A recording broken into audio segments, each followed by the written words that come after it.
Mon Dieu de justice, que ta justice luise pour ton Fils et ton peuple est abusé. Je me prosterne devant ton nom, majesté suprême du Créateur, Dieu d'amour, aie pitié de nous. Les plus forts, les traîtres, les hypocrites font de l'injustice leur cheval de bataille. Que tu sois pour moi un refuge et une forteresse puissante. Ouvre mes yeux afin de ne pas blanchir. Je te dis merci pour la vie, merci pour la création, merci pour tous tes bienfaits. Je te demande pardon pour mes péchés et ceux des autres. Seigneur, délivre-moi de tous mes ennemis et de tous mes adversaires. Sois mon défenseur à chaque instant de ma vie. Que les méchants tombent au nom de Jésus. Mon nom c'est Boniface Pardon, votre serviteur. Je vous salue très cordialement dans le précieux nom de notre Seigneur et Sauveur Jésus-Christ. Le Messie qui a été envoyé pour nous sauver. Lui, notre Maître, qui nous a enseigné et qui nous a montré le chemin de la vie éternelle. Enfin, je vous dis merci et bienvenue, chers internautes, à l'écoute et à la visualisation de cette nouvelle édition sur le web. Soyez bénis. Le titre d'aujourd'hui, c'est « Je vous châtierai selon le fruit de vos œuvres, dit l'Éternel ». Jérémie chapitre 21, du verset 11 à 14. Et tu diras à la maison du roi de Juda, écoutez la parole de l'Éternel, maison de David, ainsi parle l'Éternel. Vendez la justice dès le matin et délivrez l'opprimé des mains de l'oppresseur, de peur que ma colère n'éclate comme un feu et ne s'enflamme sans qu'on puisse l'éteindre, à cause de la méchanceté de vos actions. Voici j'en veux à toi, ville assise dans la vallée sur le rocher de la plaine, dit l'Éternel, à vous qui dites, qui descendra contre nous, qui entrera dans nos demeures. Je vous châtierai selon le fruit de vos œuvres, dit l'Éternel, je mettrai le feu à votre forêt, et il en dévorera tous les alentours.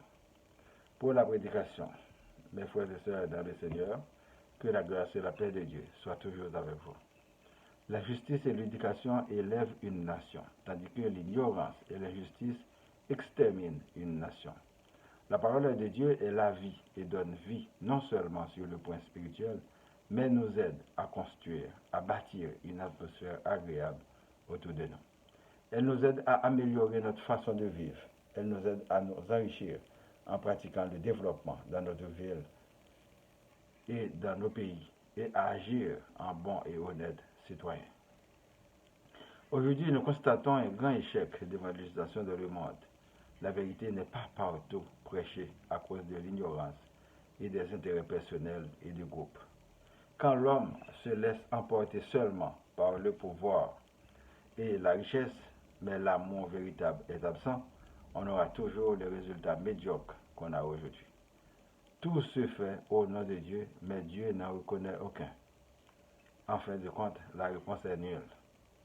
Nul ne peut combattre la faim dans le monde en ne distribuant des plats chauds et quelques billets de monnaie, mais en ayant une politique publique de développement de macro-projets économiques et surtout en agriculture, tout en assistant les plus faibles avec les taxes de la population. Tous les mondes indistinctement devraient payer des taxes, quelle que soit leur adhésion politique, organisationnelle ou religieuse. Les percepteurs de taxes du temps de Jésus posaient cette question à Pierre. Est-ce que ton maître payait ces 2 drachmes? Et Jésus trouvait une façon judicieuse pour les faire payer, quoi qu'il fût le Fils de Dieu. Nous savons tous, sans la bonne gestion de nos taxes, une ville ou un pays ne peut pas bien fonctionner.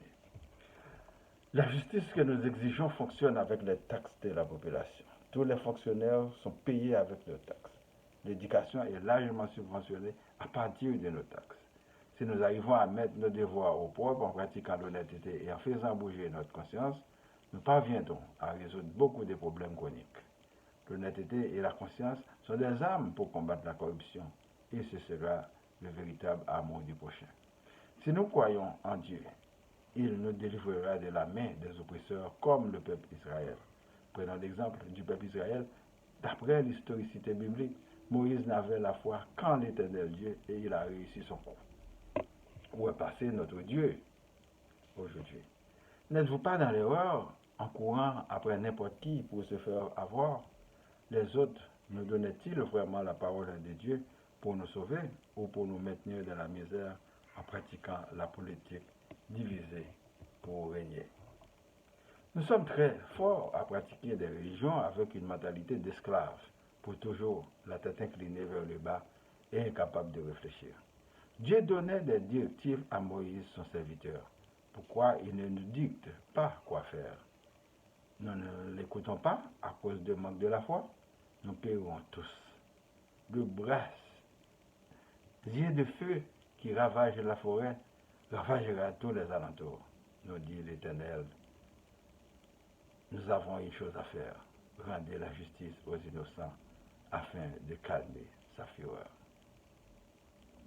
Peuple haïtien, comment nous est? La vie a gain haut, gain bas, gain bon monde et mauvais monde. Ça va nous empêcher de nous faire un peu l'effort. Nous allons aborder un problème crucial.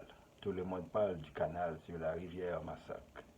C'est très bien, car c'est une richesse naturelle inexploitée qu'on veut en exploiter aujourd'hui. Tous les pays ont le droit irrévocablement et inaliénablement d'exploiter ces richesses pour pouvoir vivre convenablement. On ne doit pas se laisser intimider par qui que ce soit pour nous désorienter. Il y en avait, il y en a et il y en aura toujours. À nous de surveiller au grain, mais l'ennemi est toujours là. Le peuple perd des territoires, des hôpitaux, des richesses par des malfrats qui sèment le deuil et la panique dans la société et dans le pays. Nos gangs sont nos bandits, ils doivent être éradiqués. Sinon, il n'y aura jamais de développement. Ils sont là pour tuer et semer le trouble dans le pays. Et ils sont inconscients de l'état critique dans lequel nous vivons. Ils sont vulnérables à cause de leur bas niveau d'études, d'éducation, de leur consommation prématurée de certaines substances, de leur statut de sous-développement et de la promiscuité. L'ONU demeure en permanence chez nous depuis plusieurs années. Aujourd'hui, on l'attend encore comme un sauveur. Vous attendez que les petits poussins auront des dents? C'est quoi? Vous tolérez des fonctionnaires corrompus qui laissent passer des armes et des munitions en quantité et vous demandez aux autres de venir risquer la vie de leurs citoyens face à nos bandits. Ils disent non et non. Ils vous disent qu'ils viendront avec une feuille de route distincte à vos attentes pour faire play et faire du tourisme dans le pays des Caraïbes. Et vous resterez avec vos problèmes. Nous demandons à ceux qui gouvernent le pays d'Haïti de s'abstenir de risquer nos policiers face aux bandits bien équipés et protégés par le même gouvernement. Car le combat face à face demande l'intervention de l'armée.